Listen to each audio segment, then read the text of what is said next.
In the first shots, we see Anna and her husband Bryce waking up in the morning and getting ready for work. At that time, the TV reports on a serial criminal nicknamed Tearjerk Jack, who has already claimed 5 victims. In the subway, Anna reads a horoscope that promises her an unexpected encounter today.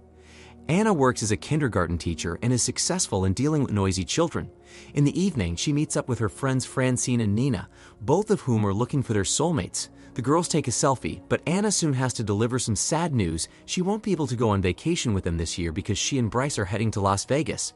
Nana decides to approach a handsome guy, while Anna helps a drunk Francine into a taxi before walking home alone. She notices a couple in love, but suddenly the man took the girl's life and begins to cry over her. Terrified, Anna hid, but suddenly the phone rang, revealing her presence. Tearjerk Jack chased after her, attacked, and threw off the bridge. Anna hit her head and fell into the water, the perpetrator's face blurred.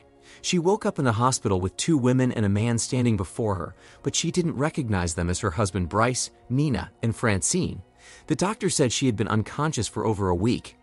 Anna had a hysterical episode and ran out of the room, locking herself in the bathroom. She tried to calm down, but when she looked at her reflection, she saw a completely different woman. A psychiatrist conducted some tests and diagnosed Anna with prosopagnosia, or face blindness. Due to her head injury, Anna can no longer recognize people by their faces. Bryce brought his beloved home and promised that they would get through this together.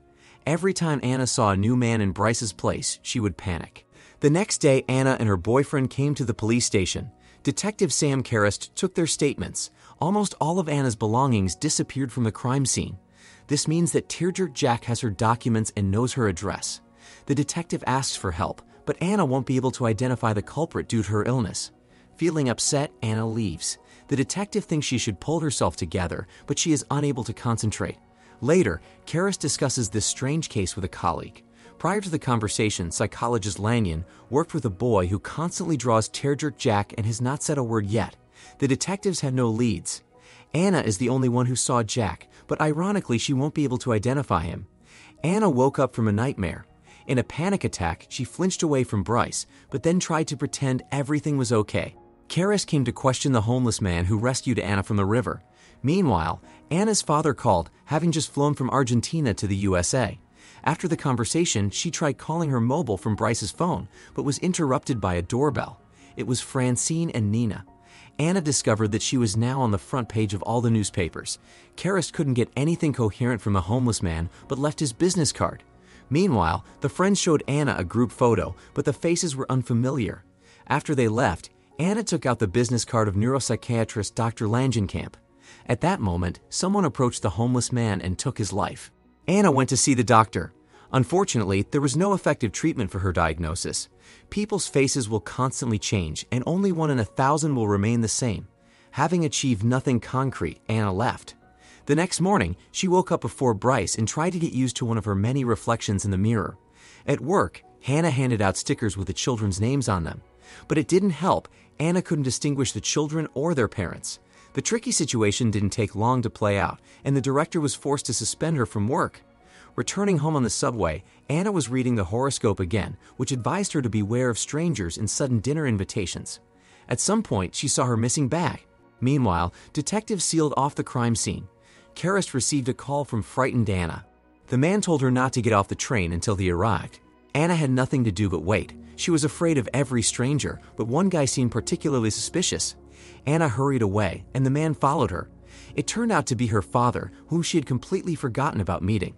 The father left for the airport, and his daughter was thinking about how to tell Bryce the truth, as he was convinced that she was already recognizing him. Anna stood in front of the mirror for a long time and couldn't see her face, so she broke the glass in despair. She returned to Dr. Langenkamp. The patient was surprised to learn that the doctor was completely deaf and read words by lip movements. And that means Anna could also distinguish people by indirect signs. Now she needed to pay attention to distinctive features: moles, gait, scars. Upon arriving at the club, Anna was able to quickly find her friends, and in the morning, she carefully watched how Bryce tied his tie. She started a notebook to write everything down. In the afternoon, she still managed to find out her lover. However, she told her friends the truth. Now, when she's in bed with Bryce, she constantly sees different men. The next step was to learn how to pay attention to people's gestures and manners. In the newspaper, Anna saw an article about the 7th victim of Tearjerk Jack. Suddenly, a man greeted her. Of course, she didn't recognize him, but he was insistent.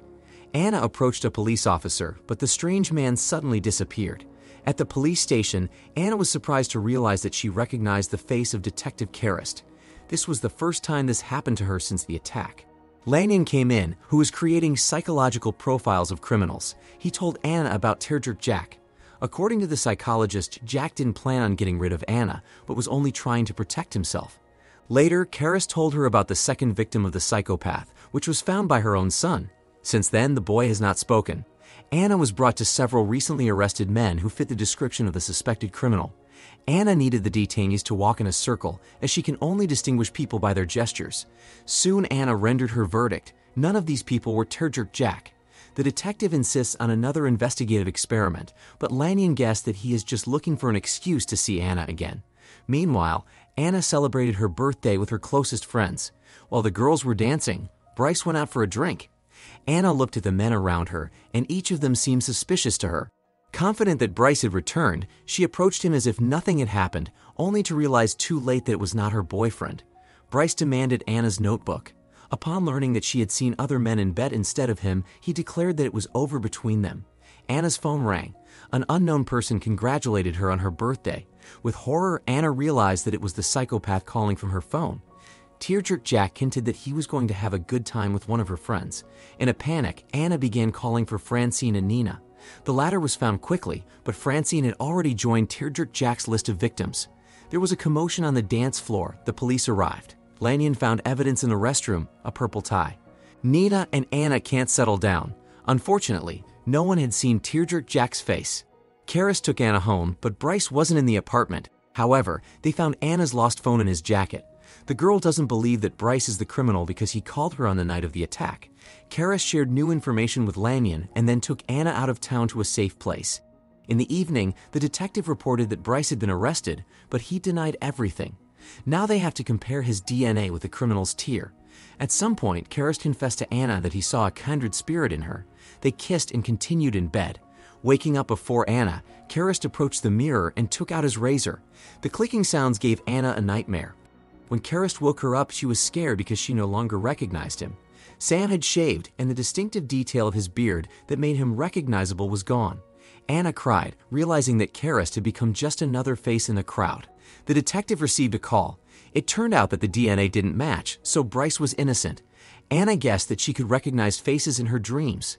Together with Sam, she went to see Dr. Langenkamp, who warned that hypnosis was like a distorted mirror. In Anna's memories, the face of Teardrop Jack was still blurry. Waking up, Anna decided that the psychopath was the man she had mistaken for Bryce at the club. Karras brought the girl to his home, where she would be safe. While Karras and Lanyon were working, Anna tried to identify Sam from a photo and drew a beard on him. Suddenly, Bryce messaged her and asked to meet at the bar. She decided to agree and went there. Bryce apologized for his behavior. However, when the waiter brought sparkling wine, Anna became suspicious because she doesn't like champagne and Bryce knows that. But then the ex-boyfriend gave her an envelope with tickets to Las Vegas and a ring. Anna didn't accept his marriage proposal because she loved someone else. Bryce said he didn't expect such an answer after her message. When he stepped away, Anna read the message on his phone in her own name with a declaration of love. In the restroom, Lanyon was waiting for Bryce. Having hidden Sam's cell phone beforehand, Lanyon changed into Bryce's clothes and took his life. He approached Anna's table, but she declared that it was a trap and they needed to leave. In the car, Karras listened to Anna's messages and realized she was in danger. He finally understood that Teardrop Jack had been under his nose the whole time. Anna almost immediately noticed that the companion's tie was tied differently than usual. Taking advantage of the moment, she sprayed him with pepper and ran away. Karras quickly noticed Anna, while Lanyon changed his clothes again at that time.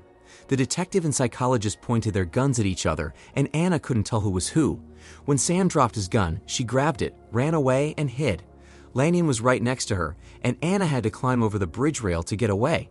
Sam shouted for her to hide and shot at Lanyon, but missed. Lanyon said that no one should have seen his crying, and he caught up with Anna, who nearly fell.